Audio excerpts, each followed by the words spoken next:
Great, so I'm Bethan, and me and Alice are going to chat about using the National Diabetes Audit data and our experiences from the EQUIP trial.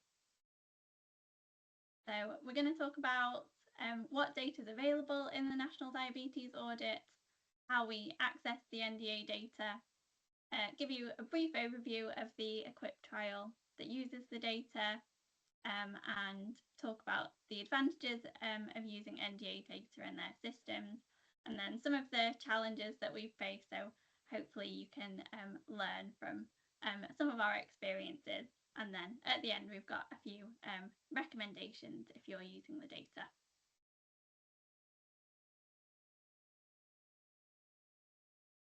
So firstly, who is included in the National Diabetes Audit data? So it includes all adult diabetes patients in England and Wales. And the national data opt-out doesn't apply. So even if patients have requested that their data not be used for research, because this is supposed to be used for audit purposes, they're still included in the NDA data. And all of the patient data is pseudonymized, so the NHS number is converted to a unique ID before it's put onto the NDA systems for external people to access. And the data that you can get from the NDA is information on the patient demographics and primary care data from GP practices, which is uploaded quarterly. Secondary care data, which comes from specialist diabetes teams, and this is manually returned by each of the teams individually. And I think it's submitted quarterly, but the cleaned versions of the data sets are available annually. So they run on a year from April to March, and then that year's data is usually available in around October or November. And within the systems, you can also link the data sets to other data. So for example, it includes HES data that we've used in our project as well. And just to note that the data is designed for use in quality improvement and not designed for research. So that has the usual caveats in that it might not fully fit a research project. And sometimes we have to make do with what's available.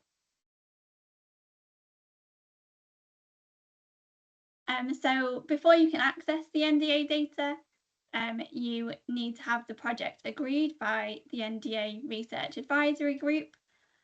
This is quite a simple form where you just describe the project that you're trying to do, who's in your team, and the kind of data that you want to use in the project. So it's much more simple than the form for, say, getting HES data from NHS England. And then once it has been approved by this group, you'll then need an NHS honorary contract for each person on the team who's going to access the data. And once this has all gone through, you access the data using a secure remote access to a virtual machine. So this screenshot here shows you what it looks like when we go into the system. And at the moment, for statistical type of analyses, you can access R, Python, and SQL in the environment.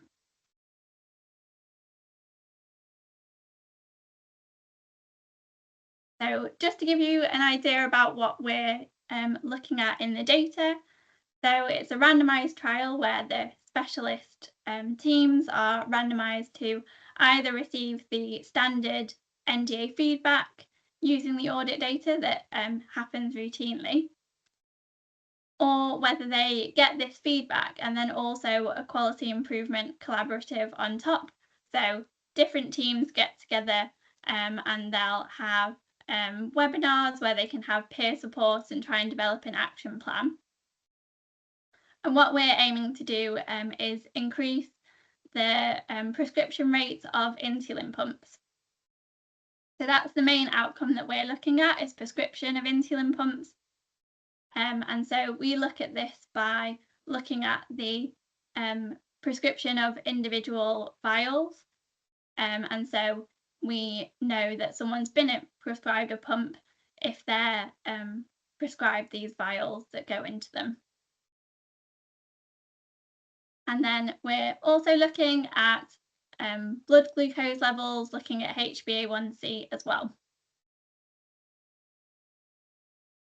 And looking at characteristics to compare the effects in different subgroups of people.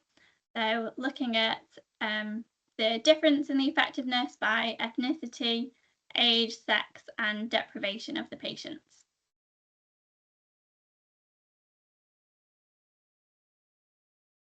So I'm going to pass on to Alice, who's going to chat about some of the advantages and challenges of using the data and systems. Yes, so I've got some advantages of using the secure data environment and the servers. So it was really useful to be able to sort of have code that could run in the background because it was all in a virtual environment. So if there was any code that was taking a long time to run, I could just, set it off going overnight and, close my computer down and it would still be running. Or, put something on a second monitor and it wouldn't use up any of my RAM or anything. So I found that useful. Also, because it's all on sort of their servers, we don't have to accommodate all these large data sets ourselves, which might have been pretty difficult. And also we have increased data security. In terms of the NDA data itself, because there was a team of other researchers who are all using the same data, if we had any problems, we could discuss it with them and they would know what to do about it. So that was really handy. Also, there were lots of participants. I think we had about 17,000 participants, which obviously if we were recruiting individual people, probably wouldn't have been able to get that many people. So this meant that there was greater power and less selection bias, hopefully. And also because it's routine data, this meant that there was hopefully less work for sites. So now on to challenges. In terms of the timelines, because there was this NHS England, NHS Digital merger going on, it took us a long time to get access to both the secure data environment and the NDA data itself. So it was about 2 months. We didn't plan for it to take that long, so that was a little annoying. But hopefully if anyone was to do it again, it wouldn't take quite so long. And it just involved basically lots of calls to the help desk.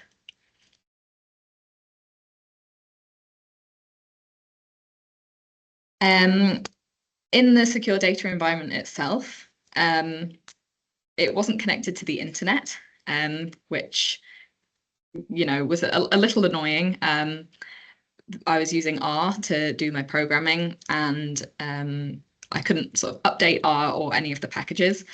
So I just had to use what was already there, basically. And if we sort of wanted anything outputted, our final report or anything, I couldn't just email it to myself. You have to transfer it sort of across servers, which again, a little annoying, but not the end of the world. Keyboard delays. So yeah, when I'm trying to type, there are sort of delays, different letters, different amounts of delay. And also it kept kicking me off for seemingly no reason, and I had to log back in again. And then finally, commands could take a long time to run. I think if lots of people were using the secure data environment at the same time, it was slower. So when we were doing multiple imputation, it caused a little bit of a delay.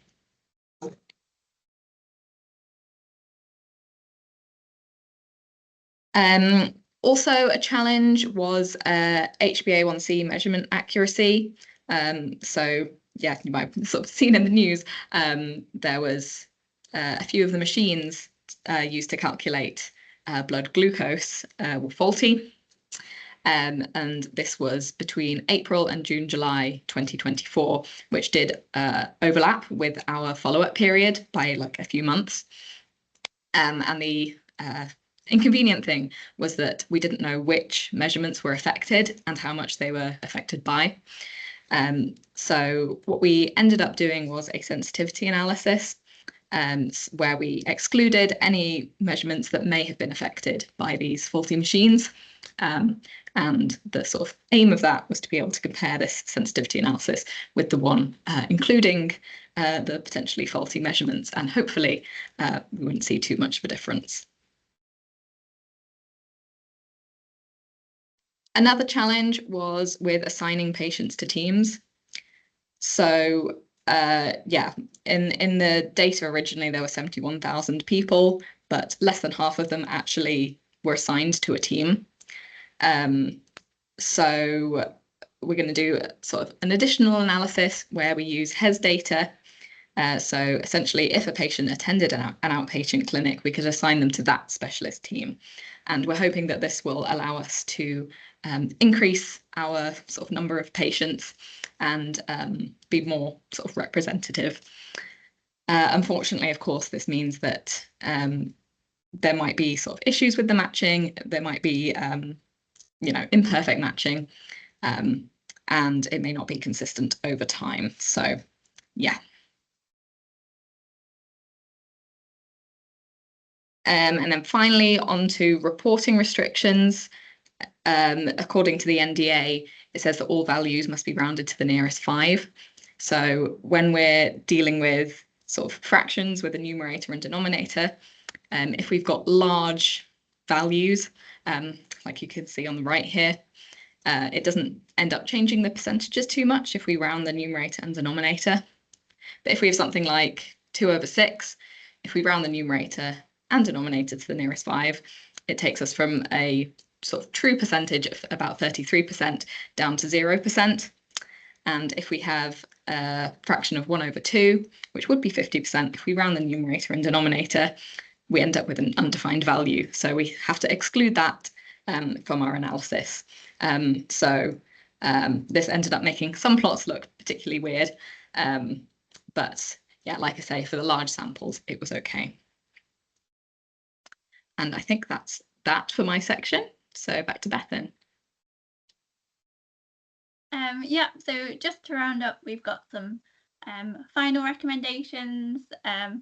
Firstly, just to allow plenty of time to set up the study, that it always takes longer than you think, and just to be patient, but also stay persistent as well, to make sure that the issues are getting dealt with.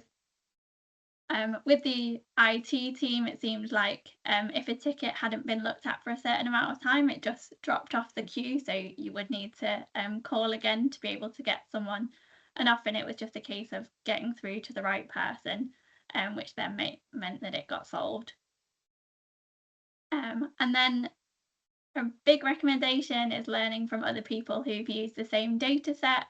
So we've got a little group of people from different universities who are using this data as embedded researchers. And like Alice said, that's been really helpful to us, that we've been able to share code between each other, and just be able to send a message saying, oh, the system seems to be down for me, is it down for you as well? Which is really useful. And just a note as well to sort of stay in touch with the data providers. So the example that we shared about the HbA1c values, if they'd send us a data set and then we hadn't been in touch with them after that, we might not have known that there'd been any potential issues with this data. So it's a good idea to sort of keep the communication going, so that you're aware of any of these potential issues or if the processes change. And just a final slide, just to say thank you to the embedded researchers at Imperial, especially Naomi Holman and Jackie O'Keefe, who've really helped us a lot with getting to grips with the systems and the data. The NHS IT team, who had to deal with all of our calls, and the Equip trial team as well. So thank you for listening.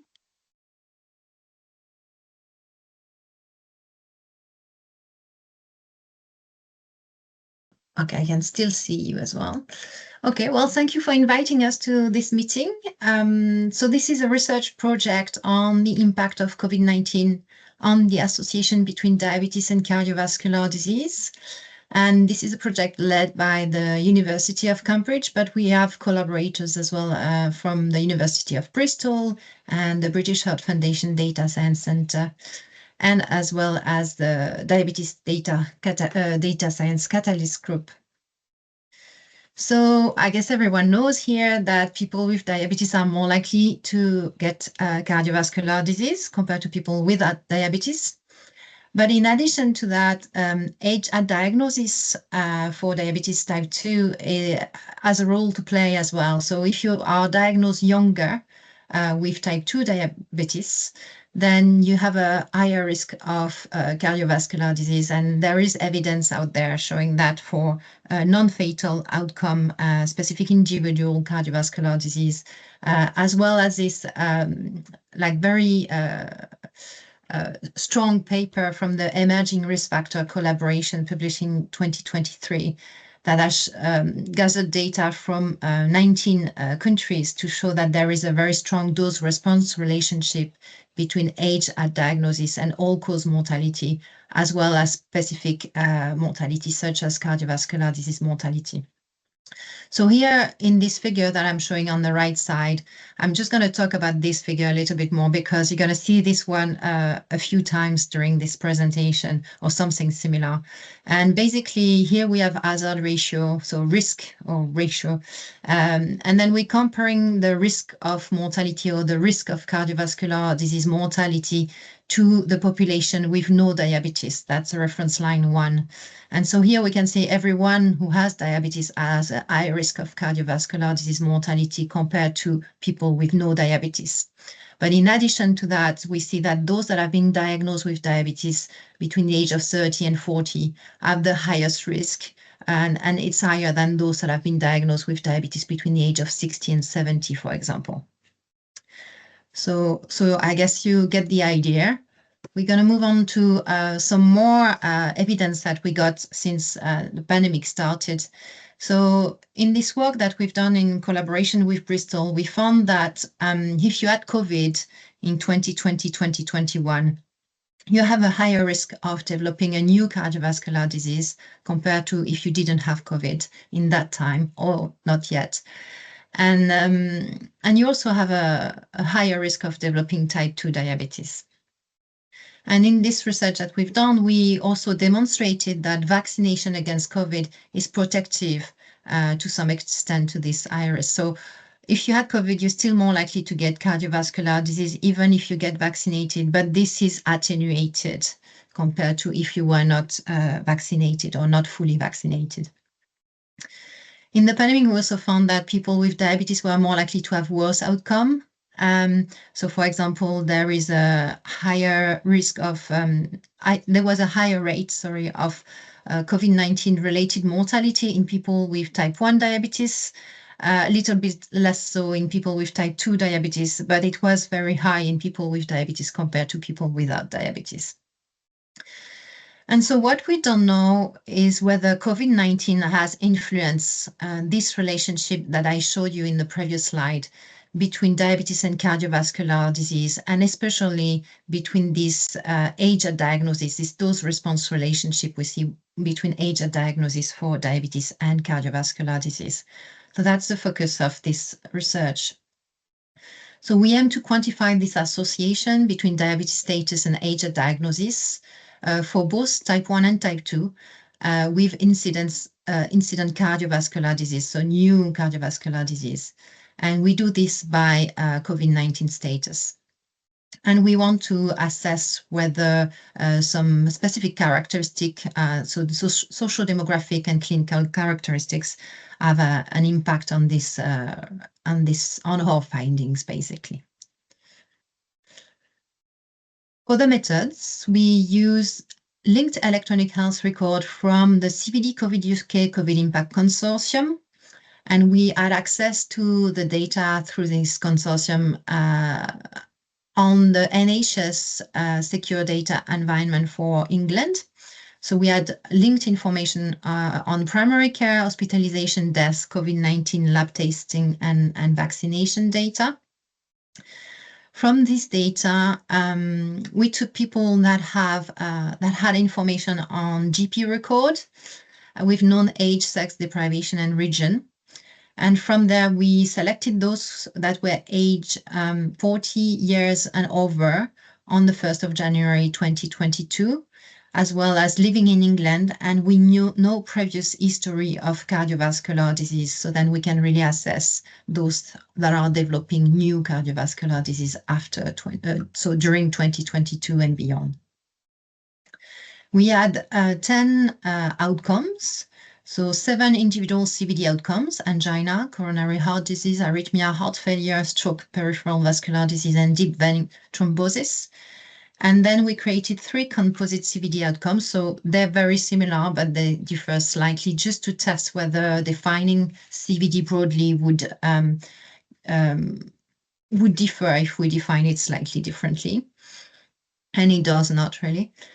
And from there, once we've defined our outcome, we generated code lists that have been clinically verified. So we had at least 3 doctors going through ICD-10 code list and SNOMED code list. And then from there, we could identify a first CVD event from either primary care record, hospitalization. So we took all diagnosis position from hospitalization, and death. So we took only the first underlying cause of death. Once we've had identified our outcome, we move on to identifying our exposure. So for exposure, we had to identify diabetes types first, and we did that using a diabetes algorithm that classify people into different types of diabetes from the Diabetes Data Science Catalyst group. So Fiona Chalmers, I think, presented this work last time, and that's a work that we have done with UN as well. And once we had identified both type 1 and type 2, we created 2 forms of the exposure variable. The first form is age at diagnosis, that is categorical, so broadly into 10 years age group. And the second form is continuous, so divided by 10, so we interpret it per decade and interacted with whether you had diabetes or not. So just to go back to how we define diabetes type, we use this algorithm. So I've recreated the decision tree to get there, but it's actually the same one as probably Fiona presented last time. This algorithm classifies people with basic information on diabetes. So for example, in our cohort, we had 24 million people, and of them, we had about 2 million people who had some kind of basic information on diabetes. And once we got those people, then we could classify them into 5 categories, either type 1, type 2, other type, not otherwise specified, or unlikely. And for our project, we focus on type 1 and type 2, so we extracted that. Then for people that were classified as other type, then we excluded them from our analysis. And for those who were classified as not otherwise specified or unlikely, then they went into the category no diabetes. And so for analysis, we have 2 types of analysis. So when we analyze type 2, we compare type 2 to no diabetes. And when we analyze type 1, we compare type 1 to no diabetes. Okay, so that's the statistical methodology. So we use survival analysis, Cox regression, and basically we analyze the association between our diabetes exposure variable and the time it takes to develop a first CVD event. And we do that over a 2.5-year follow-up period between the 1st of January 2022 and June 30th, 2024. So basically we follow people up to the point they develop a first CVD event or they die, or up to the end of follow-up.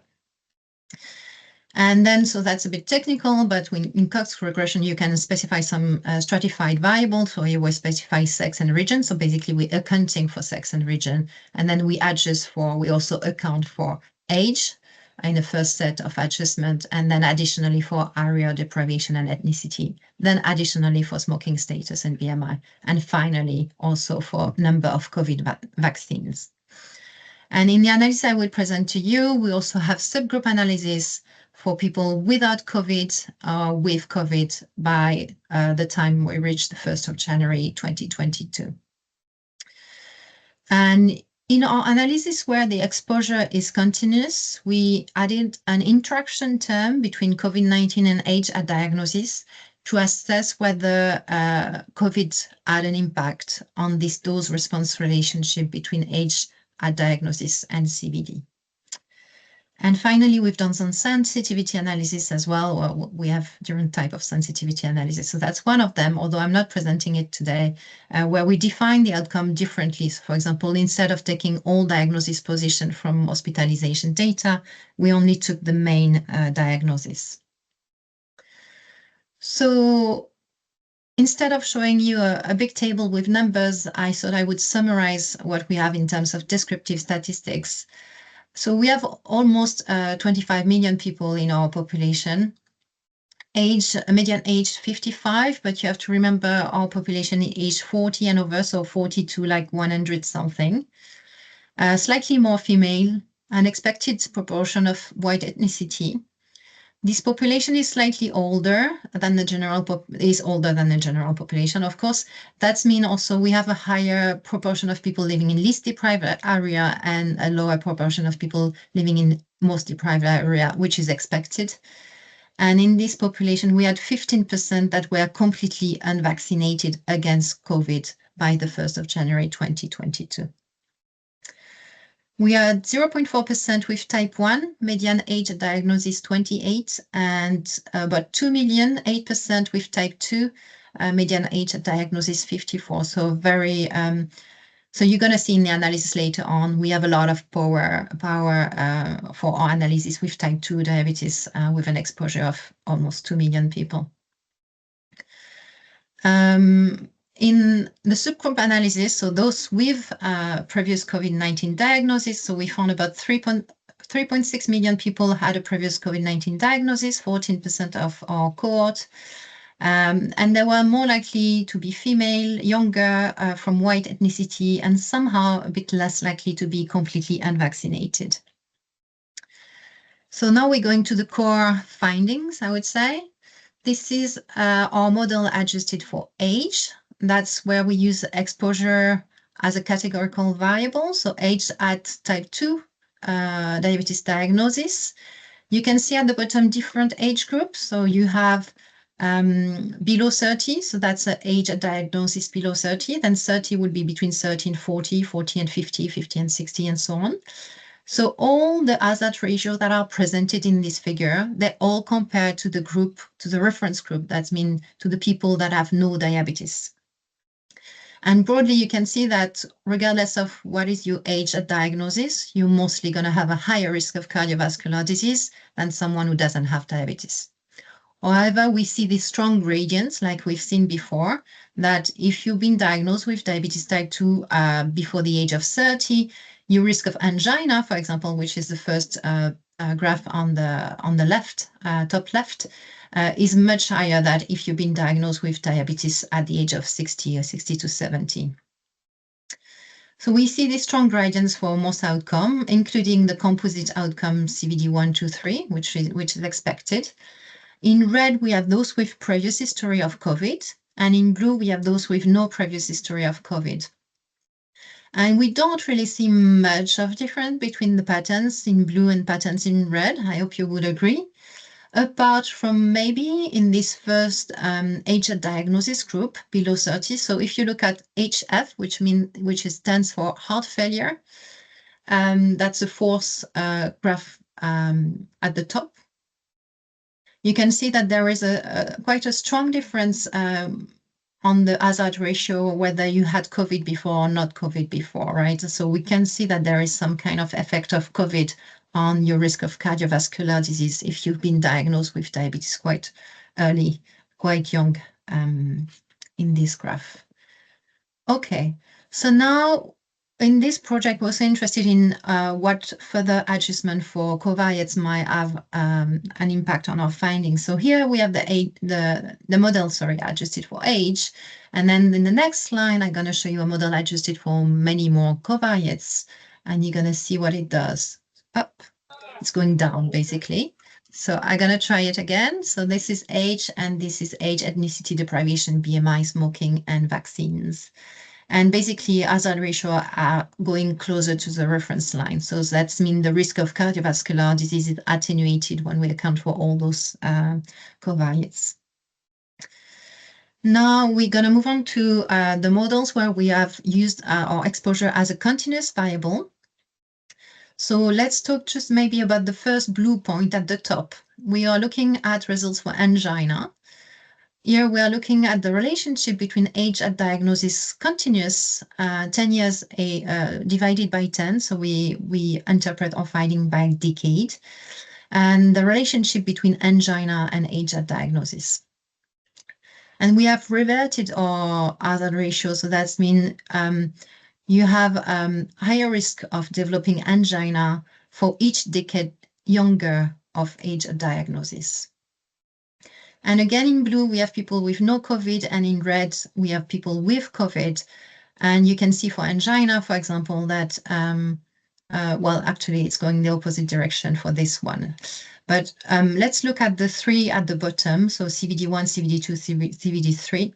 You can see that if you had COVID in red, your risk of cardiovascular disease in relation to your age at diagnosis is much higher than if you had no COVID. So this here suggests that COVID has an influence on the relationship between age at diagnosis and cardiovascular disease.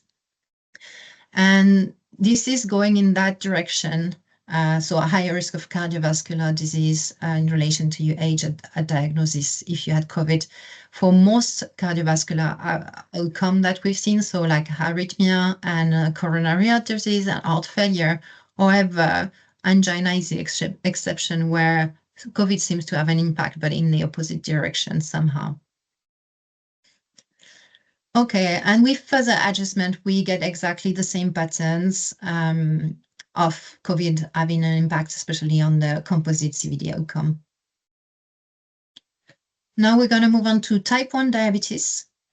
We see this same dose-response relationship with a younger age at diagnosis. So the age at diagnosis here are slightly different than before. You can see we have below 10, 10 to 20, 20 to 30, and then 50 plus.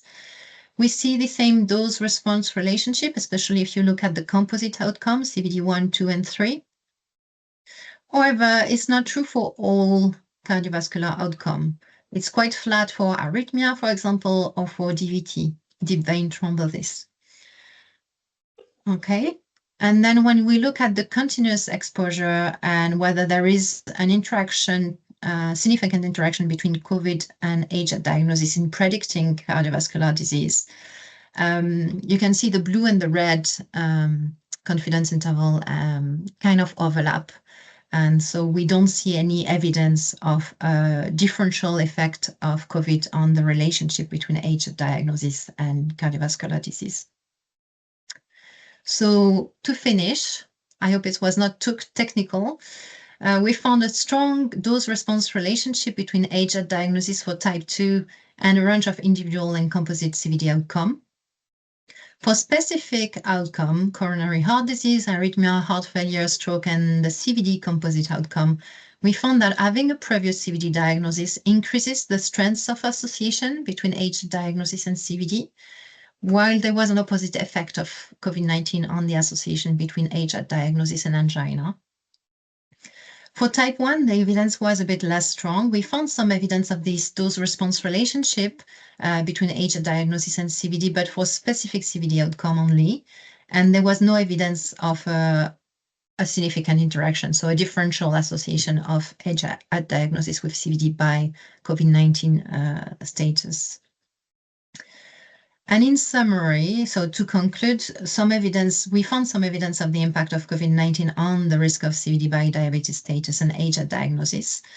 But mostly what we see is that there is a higher risk of CVD if you are diagnosed earlier in life. And so we need to continue the effort to prevent and delay early onset of diabetes. Thank you.